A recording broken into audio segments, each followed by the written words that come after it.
আমার এক পরিচিত দিদির মেয়ের ঘটনা বলছি। তার মেয়ে ২ বছর আগে ব্রেন স্ট্রোকে মারা যায়, মাত্র ৮ বছরের একটা বাচ্চা রেখে আর স্বামীকে রেখে। স্বামী ভাড়ায় টোটো চালায়। তো যে মারা যাওয়ার ঠিক ২ বছর আগেই ওর আরেকবার মাইল্ড স্ট্রোক হয়ে গেছিলো। তখন ডাক্তার বলেছিল কোনো ভারী কাজ করতে না আর কোনো রকম চিন্তা করতে না।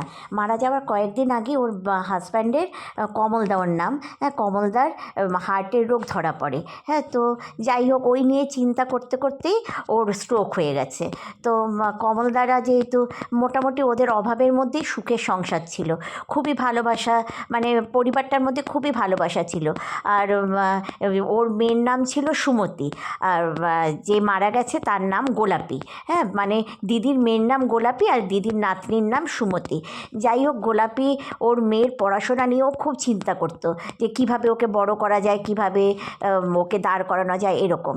তো এরকম করতে করতে তো যখন মারা যাওয়ার সমস্ত কাজকর্ম হয়ে যাওয়ার পরে মানে দিদার কাছে নাতনি চলে আসে আর এখানেই স্কুলে ভর্তি করানো হয়। তো ভালোই চলছিল। এবার কমলদা বলছে যে কমলদা নাতনিকে খুব মিস করতো। হ্যাঁ, এবার কিন্তু কমলদা তো কোনো কাজ জানে না যে করে যাবে, আর নাতনিকেই বা কার ভরসায় বাড়িতে রেখে যাবে। হ্যাঁ, সেই জন্য নাতনি তো দিদার কাছে চলে এসেছে। আর কমলদা বলতো যে আমি যে বাড়িতে আছি আমার সারাক্ষণ মনে হতো গোলাপি ঘরের মধ্যে ঘুরছে, গোলাপি আমার সাথে কথা বলছে, গোলাপি কিছু বলতে চায়, এরকম। হ্যাঁ, কমলদা সবসময় এরকম বলতো। হ্যাঁ, মনে করিয়ে দিচ্ছে যে তুমি এই ওষুধটা খাও। আমার কি করে যে আমার সামনে ওষুধটা রয়েছে, কমলদা নিজের মুখে বলেছে, বলে আমার সামনে যে কিভাবে ওই ওষুধটা রয়েছে আমি নিজেও জানি না। আমি ভেবেছি ওষুধটা শেষ হয়ে গেছে, হঠাৎ দেখি ওষুধটা রয়েছে, জলও রয়েছে। এটা কিন্তু কোনো অলৌকিক ঘটনা না, কিন্তু মানে কোনো বানানো না, এটা একদম সত্য ঘটনা। বলছে যে এরকম হচ্ছে, আমি বুঝতে পারছি না। এবং আমি শুয়ে আছি, দেখছি যে আমার বুকের ওপর কে জানি মালিশ করে দিচ্ছে। আমি যখন তন্দ্রায়, আমার যখন ঘুম আসছে তখন আমার মনে হয় মাথায় কি আমার হাত বুলিয়ে দিচ্ছে, এরকমই চলছিল।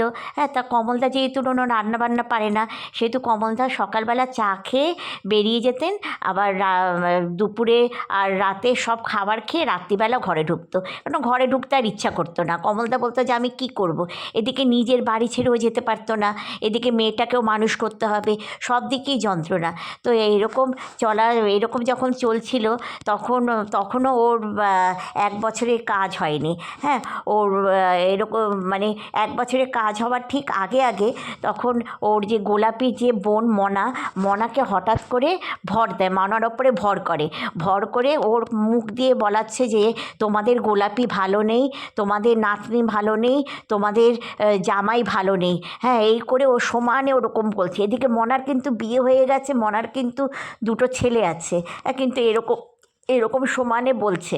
তখন আর চুলগুলোকে উথালি পাথালি যাচ্ছে আর চুলগুলোকে সমানে মানে নাচাচ্ছে চুলগুলোকে, আর কীরকম একটা হাবভাব করছে। তো এই দেখে মনার মা আর আমাদের যে পরিচিত দিদি, হ্যাঁ, ওরা ভয় পেয়ে গেছে। ওরা তো বুঝতে পারছে যে ওর ওপরে ভর করেছে।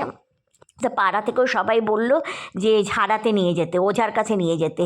আর ওরা ওঝাতে খুব বিশ্বাসী, তো ওঝার কাছে নিয়ে গেছে। তো ওঝা দেখে বলল যে গোলাপি ওর মধ্যে ভর করে এগুলো করাচ্ছে।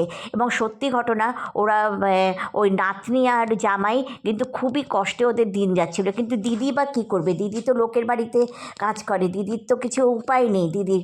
হ্যাঁ, সে এখন ও গিয়ে থাকার, তখন কী করলো, তখন যাই ওরকম ওঝা যজ্ঞ করে সব কিছু মানে যা কিছু করতে হয় সেগুলো করে ওর ঘাট থেকে মানে আত্মা নামালো। আমরা যে বিশ্বাস করি যে আত্মা নেই, এটা কিন্তু ভুল কথা, আত্মা কিন্তু ঠিকই আছে।